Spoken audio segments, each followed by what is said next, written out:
বন্যা দুর্গতদের সহায়তায় বৈষম্য বিরোধী ছাত্র আন্দোলনের উদ্যোগে ত্রাণ সহায়তায় বিপুল সাড়া মিলেছে। ঢাকা বিশ্ববিদ্যালয়ের টিএসসিতে গণত্রাণ সংগ্রহ কর্মসূচিতে নিজেদের সামর্থ্য অনুযায়ী ত্রাণ সহায়তা পৌঁছে দিচ্ছেন অনেকে। ত্রাণ কার্যক্রম নিয়ে আরো জানাতে ঢাকা বিশ্ববিদ্যালয়ের টিএসসি থেকে যোগ দিচ্ছেন সহকর্মী আদিলুর রহমান।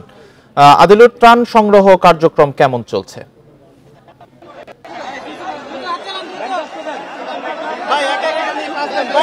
দেখুন, গতকালও এই টিএসসিতে যে বন্যা দুর্গতদের জন্য যে ত্রাণ সংগ্রহ, সেই ত্রাণ সংগ্রহ করা হয়েছে এবং আজকে দ্বিতীয় দিনের মতো যে ত্রাণ সংগ্রহ যে কার্যক্রম, সেই কার্যক্রমটি আসলে সকাল থেকেই শুরু হয়েছে এবং আমরা যত সময় আসলে গড়াচ্ছে, আমরা যেটি আসলে দেখতে পাচ্ছি যে টিএসসির যে প্রধান যে গেটটি রয়েছে, সেই গেটে যারা অল্প পরিমাণে ত্রাণ নিয়ে আসছেন, অর্থাৎ হাতে করে ত্রাণ নিয়ে এসেছেন, সেই ত্রাণগুলো সেই গেটে সেখানে একটি লম্বা লাইন করে দেওয়া হয়েছে। সেই লাইনের মাধ্যমে গেটে সেই ত্রাণটি দেওয়া হচ্ছে। এরপরে সেইটি লাইন ধরে আমরা দেখছি যে টিএসসির একটি নির্দিষ্ট যে জায়গা, সেই নির্দিষ্ট জায়গাতে সেই ত্রাণগুলো এনে রাখা হচ্ছে এবং একই সাথে আমরা দেখেছি যে অনেকে পিকআপ ভর্তি করে বা ব্যক্তিগত আছে সেই সব গাড়ি ভর্তি করে ত্রাণ সামগ্রী নিয়ে আসলে টিএসসিতে আসছে,